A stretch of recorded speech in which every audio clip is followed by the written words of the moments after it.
Hi friends, வாங்க இன்றைக்கி என்னோடய ஸ்டைலில் மீன் குழம்பு எப்படி செய்யுதுன்னு பார்க்கலாம். அதுக்கு கொஞ்சமாக மீன் எடுத்து வாஷ் பண்ணி வச்சுருக்கேன்.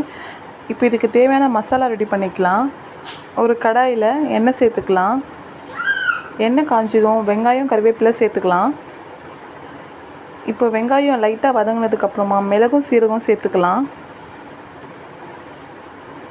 3 தக்காளி பழம் கட் பண்ணி வச்சுருக்கேன், அதையும் சேர்த்துக்கலாம்.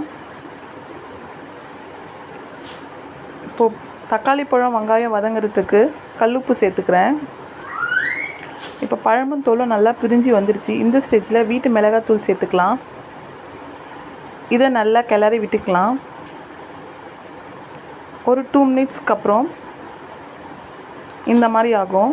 இந்த டைமில் நம்ம ஃபேன் காற்றுல ஆற வச்சுக்கலாம். இப்போ இதை மிக்ஸி ஜாருக்கு ட்ரான்ஸ்ஃபர் பண்ணிக்கலாம். இப்போ இது ஒரு நல்ல ஃபைன் பேஸ்ட்டாக அரைச்சி எடுத்துக்கலாம். மீன் குழம்புக்கு புளி ஊற வச்சுருக்கேன். இப்போ ஒரு கடாயில் எண்ணெய் சேர்த்துக்கலாம். சீரகம் வெந்தயம் சேர்த்துக்கலாம். ஒரு வெங்காயம் சேர்த்துருக்கேன். ஏன்னா நம்ம மசாலாவுக்கு நிறைய வெங்காயம் சேர்த்துருக்கிறதுனால இதில் ஒரு வெங்காயம் போதும். ஒரு பச்சை மிளகாவை கீறி விட்டுருக்கேன்.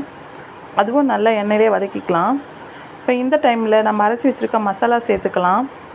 நல்லா கிளறி விட்டுக்கலாம். இது நல்லா வதங்கினதுக்கப்புறம் பார்த்திங்கன்னா சைடில் நல்லா எண்ணெய் பிரிஞ்சு வரும்.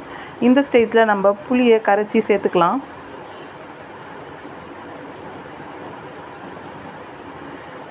புளி கரைச்சல் சேர்த்ததுக்கப்புறம் நல்லா கிளறி விட்டுக்கலாம். நல்லா சுண்டி வரணும்.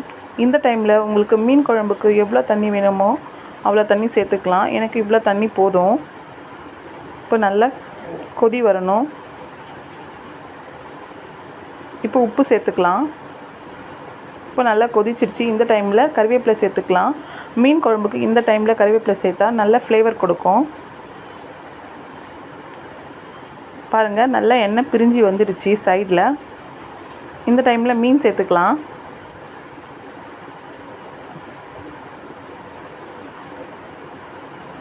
மீன் சேர்த்ததுக்கப்புறமா நல்லா கிளறி விட்டுக்கலாம்.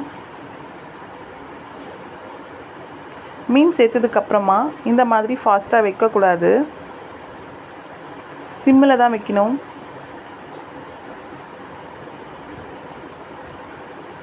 பாருங்கள், சிம்மில் வச்சா இந்த மாதிரி லைட்டாக கொதி வரும். இந்த டைமில் நம்ம சைடில் விட்டு மீனை கிளறி விட்டுக்கலாம். பாருங்கள், மீன் நல்லா வெந்துடுச்சு. மீன் குழம்பு ரெடி ஆகிடுச்சு. உங்களுக்கு பிடிச்சிருந்தா என்னோடய சேனலை லைக் பண்ணுங்கள், சப்ஸ்கிரைப் பண்ணுங்கள். தேங்க்யூ.